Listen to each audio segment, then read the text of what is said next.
mucha acción deportiva este fin de semana y los Colorado Rapids empezaron con su temporada. Así es fabulosa la celebración del partido inaugural de los Rapids, así que, y muchas gentes también estuvieron ahí. Así es, todo muy divertido estuvo. Así es. Bueno, el fin de semana los Colorado Rapids jugaron su primer partido en casa y hubo grandes emociones fuera y dentro del campo. Mi compañero Mauricio Jaramillo nos preparó el siguiente informe sobre la gran apertura de los Rapids en su estadio.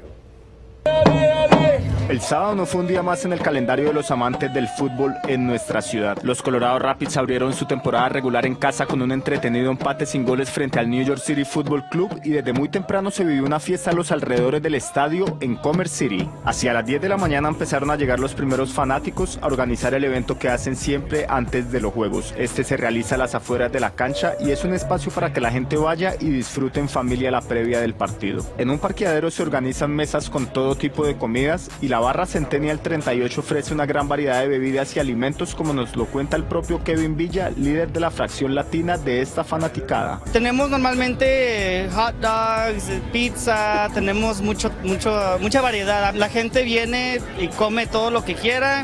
Hay refrescos, hay bebidas de todo tipo y pues aquí se la pasa muy bien. Aunque no son mayoría, pues la barra C38 está compuesta en gran parte por hinchas locales, los hispanos tienen su espacio reservado y trabajando de a poco con eventos y promociones ya están próximos a llegar a 100. Hay gente de Argentina, hay gente de México, hay gente del Perú, gente pues de toda América Latina. En esta fiesta se puede ver a familias enteras disfrutando con sus hijos, cocineros que hacen sus mejores recetas para la comunidad, grupos de amigos jugando o simplemente fanáticos con ganas de comer y disfrutar un espectáculo que cada vez reúne a más personas en nuestra ciudad.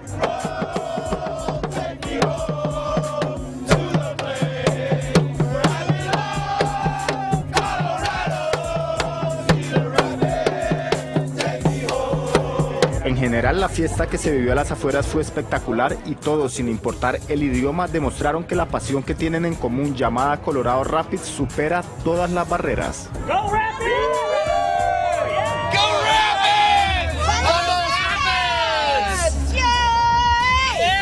Go Rapids, gracias Mauricio. 0-0 final, un saludo a Nueva York y a los Rapids. Colorado en el camino al 28 de marzo ante Houston y luego regresan a casa el día 4 de abril ante los New England Revolution. Esta noche estaremos hablando del torneo nacional de básquetbol universitario. Wichita State sigue sorprendiendo. Además estaremos hablando del otro clásico y estamos hablando de que Barcelona contra el Real Madrid. Además en el torneo de Indian Wells, Djokovic contra Roger. El clásico. El mero clásico. Y para ustedes también tenemos información de las Chivas y de Pumas. Muy bien, muchísimas gracias Luis. Como siempre te estaremos esperando. Gracias. Con esto nos vamos a una pausa. Enseguida regresamos, no se vayan.